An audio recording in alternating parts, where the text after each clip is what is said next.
If you've found your way to this video, it's very likely that you've already experienced that terrifying sensation we call a panic attack. Or perhaps you're seeking help for someone you love. Either way, I want you to know that I see you, I understand you, and that your experience is completely valid. Your heart suddenly races, your hands tremble, you feel like you can't breathe properly. There's a dreadful sense that something very bad is about to happen, or that you might completely lose control. Some describe it as literally dying of fear. And I understand that this experience is real, frightening, and deserves to be treated with the utmost compassion. Today, we're going to talk about a very practical tool, the 3-3-3 method, but through a revolutionary perspective that can completely change your relationship with panic. We'll explore the teachings of Carl Rogers, one of the greatest humanistic psychologists in history, who devoted his life to understanding human beings, not through diagnoses or labels, but through genuine listening and unconditional acceptance. Rogers deeply believed that every person carries within themselves a natural wisdom, an innate ability to heal and find balance when the right conditions are provided. And this perspective will transform the way you see your panic moments. First, let me tell you something very important that Rogers always emphasized. If you suffer from panic attacks, you are not crazy, you are not weak, and you are not being dramatic. What you feel is real, and your body and mind are trying to protect you, even if in the most uncomfortable way possible. You know what makes it all even harder? The struggle we have against the experience itself. It's as if, on top of the panic, we carry the added weight of judging ourselves for feeling panic. Why is this happening to me? I should be stronger. People will think I'm losing it. This inner war, this resistance to what we're feeling, often intensifies the suffering even more. Here comes a perspective that can completely revolutionize your relationship with panic. Carl Rogers discovered something extraordinary during his years of work. When we stop fighting our inner experiences and begin to welcome them with kindness, something almost magical happens. It's not that the discomfort disappears instantly, but our relationship with it transforms in a profound way. Rogers proposed that we imagine our emotional struggles as a scared child within us. This child is screaming, trembling, asking for help in the only way it knows how. Now, what would you do with a real child who came to you in that state? Would you scold them for being afraid? Would you say, "Stop being silly," or "It's nothing"? Of course not. You would comfort them, soothe them, offer your presence and care until they felt safe again. This is exactly how Rogers teaches us to relate to our own panic. Instead of being our harshest critics, we can become our most loving caretakers. This shift in perspective, from resistance to acceptance, is the first and perhaps most important step in the healing process. Rogers called this unconditional positive regard. When we welcome our inner experience in this way, we create space for our natural wisdom to come into play. Your body knows how to regulate itself. Your mind knows how to find balance. But in order to access this innate ability, what Rogers called the actualizing tendency, we must first stop the inner war and offer ourselves the same understanding and patience we give to those we love. This actualizing tendency is like an internal force that always moves us toward growth, healing, and well-being. It's like a plant that naturally leans toward the light. Even when we're not aware of it, this force is always working in our favor. Now, I want to share with you a very practical tool that can serve as a bridge between the intense moment of panic and the loving acceptance that Rogers taught us. It's called the 3-3-3 method, and its simplicity is exactly what makes it so powerful when our mind is in turmoil. Here's how it works. When you feel a panic attack beginning, or even if you're already in the middle of one, you gently connect with your senses in a very specific way. First, look around and identify 3 things you can see. It can be anything: the doorknob, a picture on the wall, your own hands. It doesn't have to be anything special or meaningful, just 3 things your eyes can notice in that moment. Next, pay attention to the sounds around you and identify 3 things you can hear.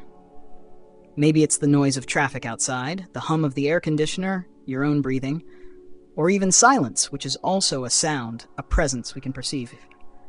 Again, there's no right or wrong here, just the gentle observation of what is present. Finally, make 3 movements with your body. You can wiggle your toes inside your shoes, gently roll your shoulders, stretch your neck from side to side. Simple, mindful movements that reconnect you with the physical reality of your body in the present moment. The beauty of this method lies not only in its simplicity, but in how it brings us back to the present moment in a soft and non-invasive way. When we're in panic, our mind is often projected into the future, imagining catastrophes that might happen, or stuck in looping thoughts about the panic itself. The 3-3-3 method acts as a gentle anchor that brings us back to the here and now. But here's what makes this technique even more powerful when applied through Roger's perspective. You're not using the 3-3-3 method to fight the panic or to make it go away by force. You're using it as a way to offer yourself loving presence while allowing your organism to do what it naturally knows how to do, regulate itself, and find balance. Rogers always emphasized that every human being possesses this actualizing tendency, an internal force that moves us toward healing and well-being. During a panic attack, it may feel like that capacity has vanished, like we've lost our natural ability to self-regulate, but it's still there. It always has been. Sometimes it just needs a little space, a little kindness, and a few favorable conditions in order to fully express itself. When you practice the 3-3-3 method with an attitude of acceptance, not as a battle against panic, but as an act of self-compassion, you are creating exactly those favorable conditions that Rogers identified as essential for healing. You are offering your nervous system the safety and calm it needs to remember how to return to balance. It's important to understand, as Rogers always emphasized, that there is no rush in this process. Your body is not broken, and it doesn't need to be fixed quickly. It is doing exactly what it believes is necessary to keep you safe in that moment.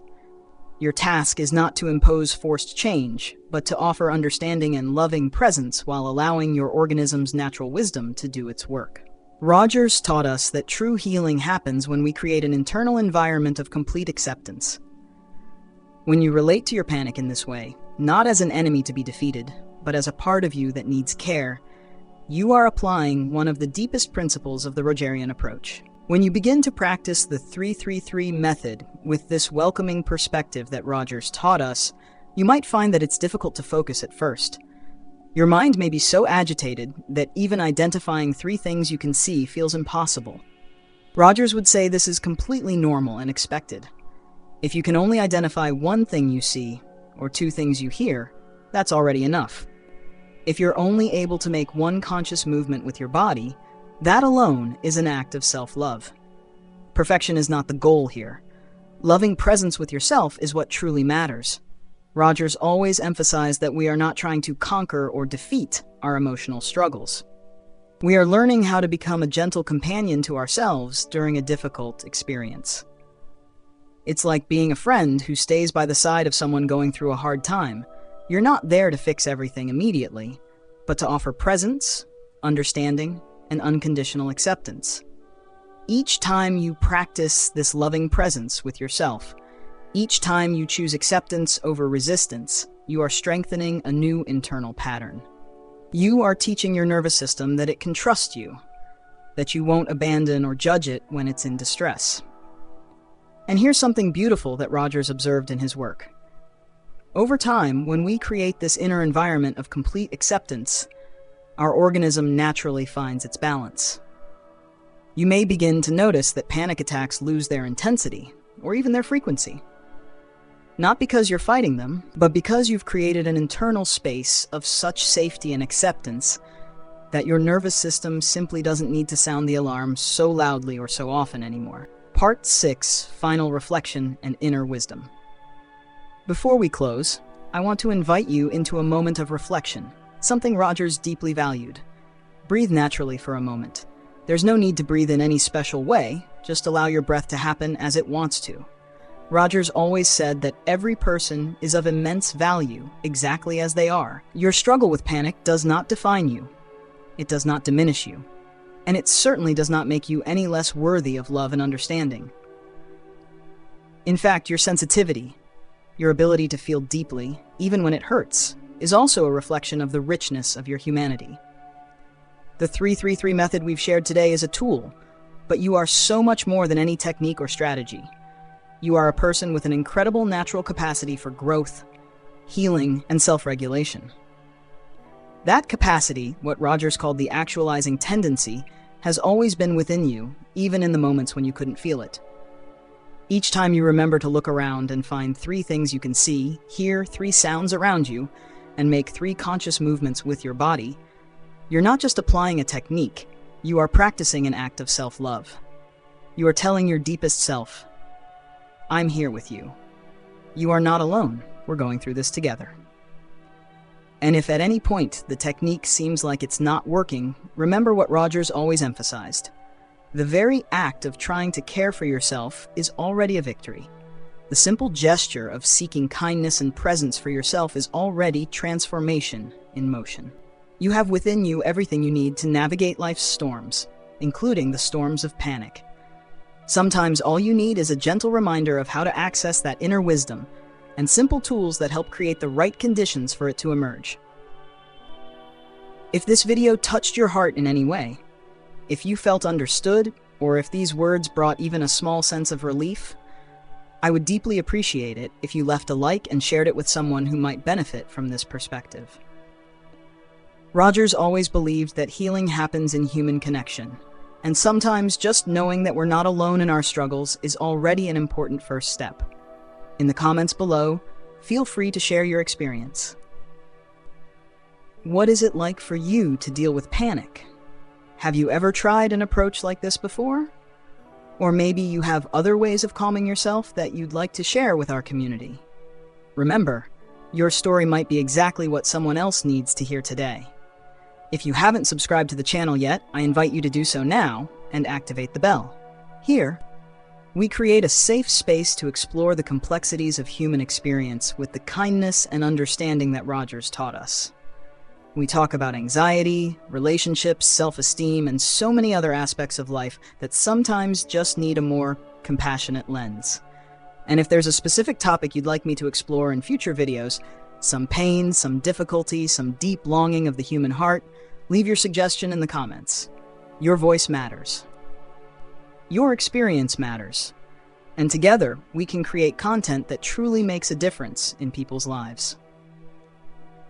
Before we say goodbye, I want to leave you with a thought Rogers always emphasized. You don't need to be perfect to be loved. You don't need to have it all figured out to deserve compassion. And you certainly don't have to go through your struggles alone. Every day that you choose to treat yourself with the same kindness you would offer to a good friend, you are planting seeds of transformation, seeds that will bloom in ways you may not yet be able to imagine. Thank you so much for spending these moments with me. May you find moments of peace, even in the middle of the storms. And may you always remember, you are worthy of love, understanding, and care, especially your own. Until our next conversation.